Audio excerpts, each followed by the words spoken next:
Halo Infinite will change the way we customize our Spartans with the introduction of armor coatings, and this has caused a bit of a stir. Armor customization has been a staple in Halo since Halo 3, and since then we've seen various features added and removed. But do armor customization options really matter? Why don't we just have it so you can change your color like in Combat Evolved and call it a day? Well, my name is Same Token, and today we'll be exploring the importance of armor customization in Halo, as well as what Halo Infinite wants to achieve.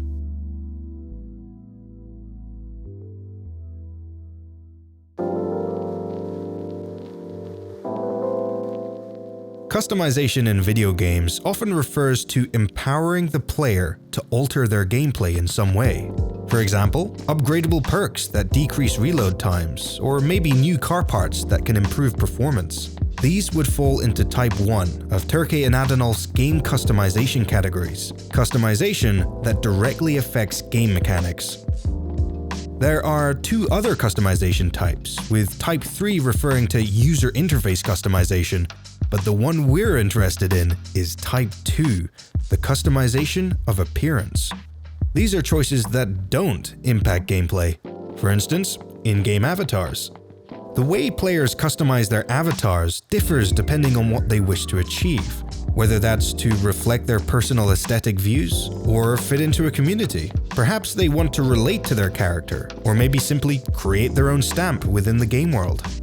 But why exactly do people care about this? And why would this matter in a game like Halo, which is all about killing stuff? Well, I think this can be narrowed down to three interconnected categories: player identity, adornments, and autonomy.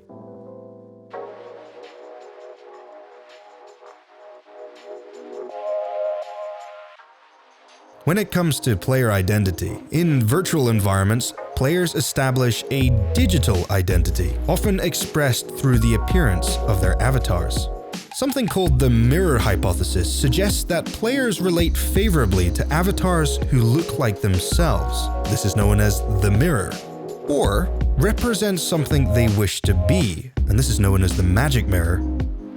Identification assumes both a cognitive and an emotional connection between player and avatar.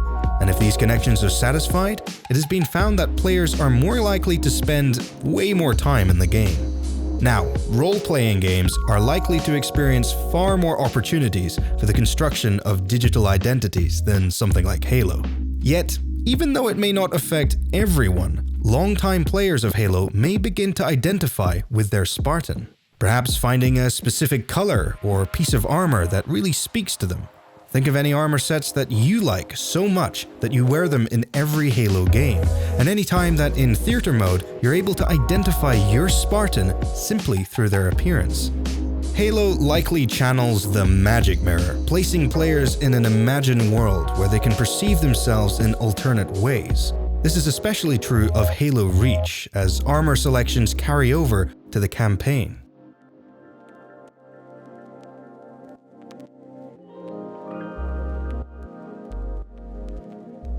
Still, of more significance to Halo's armor customization is Adornments. In Halo 3, armor was related to completing certain aspects of the game, and then Halo Reach threw a virtual currency into the mix.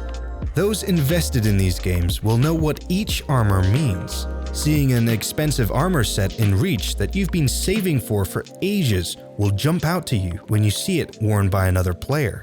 Imagine being one of the early players to have recon armor bestowed upon them by Bungie themselves. The feeling of pride and accomplishment, and more importantly, the bragging rights.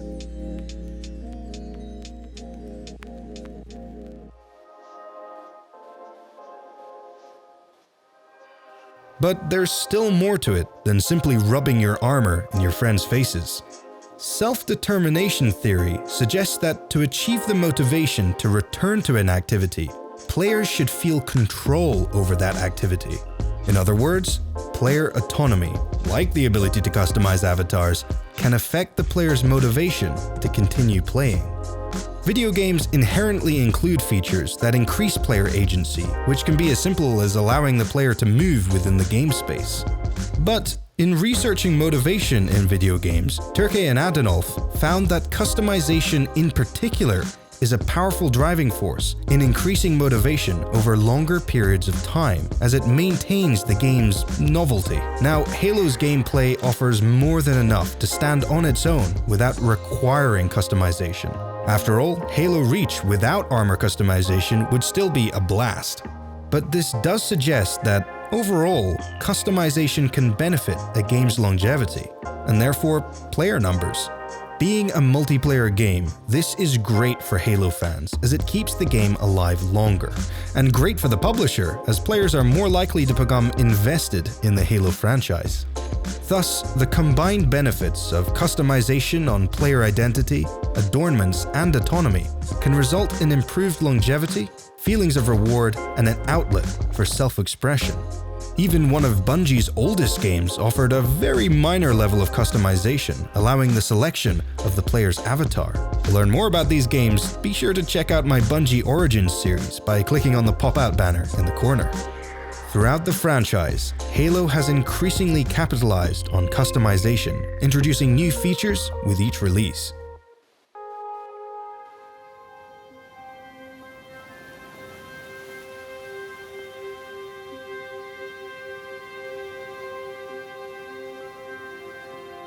Halo Combat Evolved had only color options, with Spartan customization not yet integrated into the Halo experience.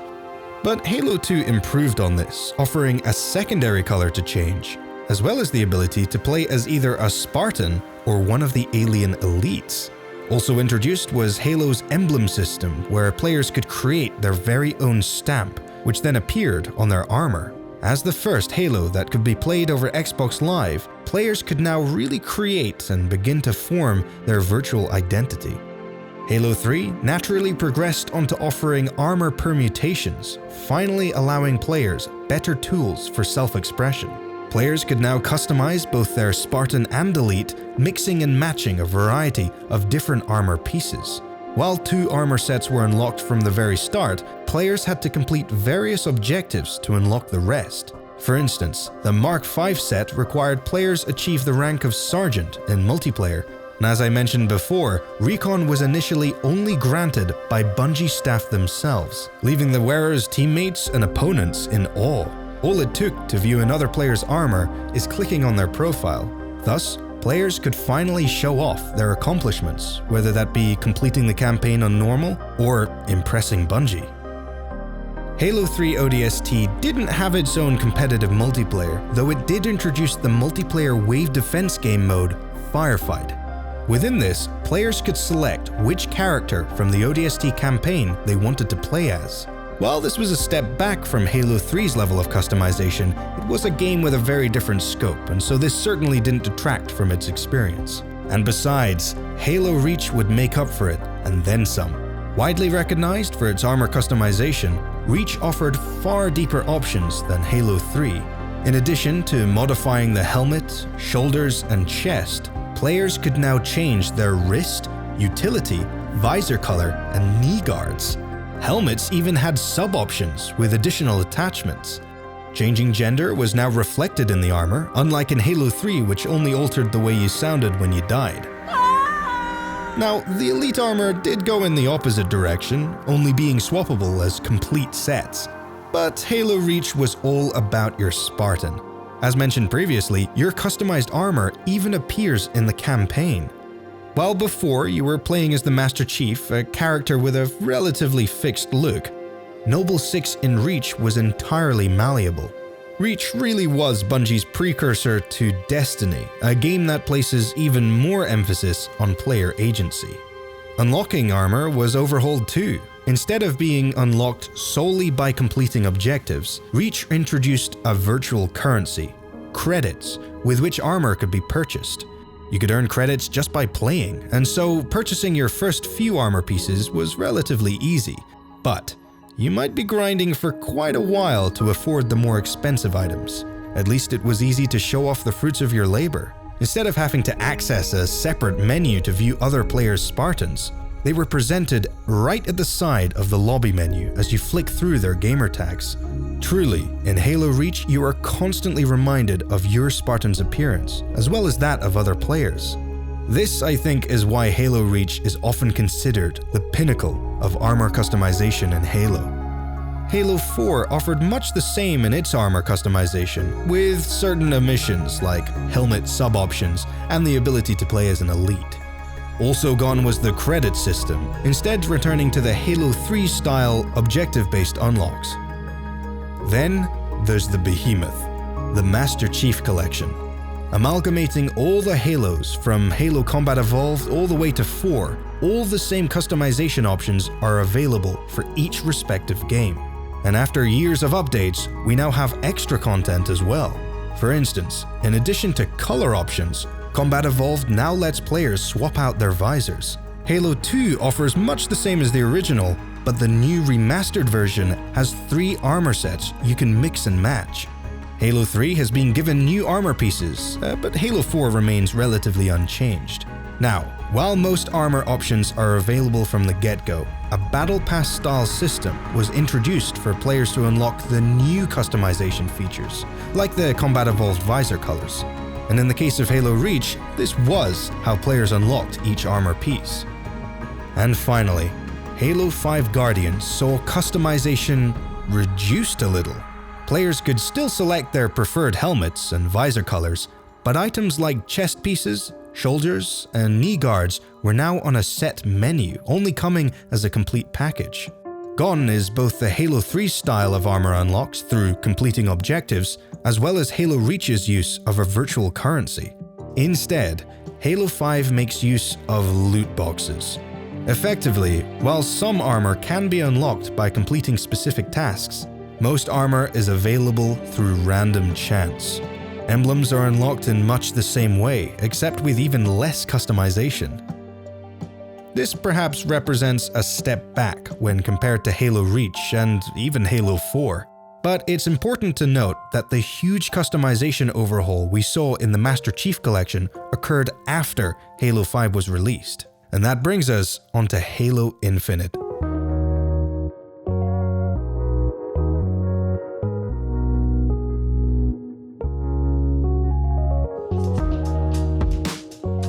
In 343's 2020 December update, discussing their strategic pillars, they note the importance of allowing player expression, stating that they want everyone to build their dream Spartan, and that they're always looking for additional ways to customize in-game personas and give the players options. In seeking to provide value, their goal seems to be having players want to spend time swapping parts and pieces. Notions of Halo Reach level customization is thrown around, with suggestions that Halo Infinite will go even further. In addition to all the interchangeable armor pieces ranging from helmets to knee guards, we'll be seeing extra options that they are yet to announce. And then there's the colors. While customization options have varied between the Halos, ranging from, well, no options in Combat Evolved to loads of options in the Master Chief Collection, changing a Spartan's color has remained pretty much the same since Halo 2. Players could always rely on changing a primary color and a secondary color. Altering only the base color of their armor, these options were the simplest form of player expression. Yet, Halo Infinite is about to change this completely.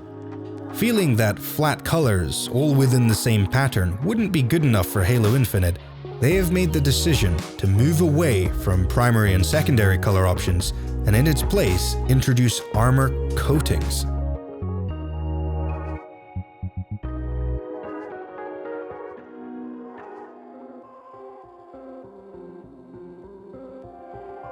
Each coating can have its own unique patterns, signs of wear and tear, and materials. As coatings are unlocked like any other customization option, they can be used by players as adornments. Perhaps some coatings may offer the same bragging rights as Recon did back in 2007. They also satisfy the player's digital identity, further separating the appearance of their Spartan from all the others. Coatings have the opportunity to make some really awesome looking Spartans, offering deeper options for representation. However, The effect this has on player autonomy is questionable, as 343 notes that it means losing some player control. This has caused some concern among fans, seeing it as the removal of a feature rather than an evolution, unlike the introduction of weapon skins. In its current form, it seems to be similar to the Destiny shader system, which means color is tied to the pattern. And when you think about it, this is an unusually limiting decision, especially when games like Mass Effect allowed players to modify colors and patterns independently. And then, worsening this sentiment is the implications of microtransactions.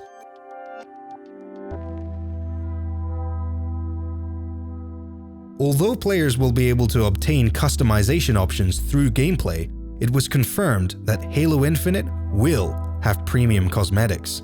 This represents the crux of the coatings issue for many, as they may feel that a previously free feature is being ripped out and sold back to them. However, there is another side to this. The way video games make money has changed a great deal over the last few decades. With Halo Infinite's multiplayer portion going free to play, some form of monetization is probably necessary. Now, we've seen loot box and pay-to-win mechanics prop up in several games, but fortunately, Infinite's microtransactions are only cosmetic. They won't affect the gameplay in any way. Granted, this is the industry-wide catchphrase that's used to justify their inclusion. The way the industry has evolved, for better and for worse, means once unfavorable practices are commonplace and necessary to stay competitive. Cosmetic microtransactions are the lesser of two evils. They worked brilliantly for keeping games like Team Fortress 2 alive, with its switch to a free-to-play model, which reinvigorated its player base. Though free-to-play can feel like a compromise, because it kind of is, there are benefits to the model. For instance, it reduces barriers to entry and increases the game's population, contributing to a longer lifespan. But that's only if the game gains the required traction. It's a complex issue. So what do you think of the coding system? And how do you feel about cosmetic microtransactions? Be sure to let me know in the comments.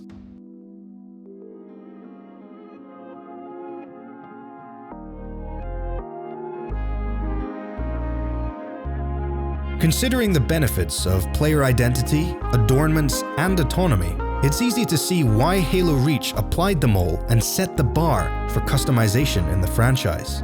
Ultimately, while avatar customization is nowhere near essential for crafting phenomenal games, it can improve a game's lifespan through invigorating a player's motivation to continue playing.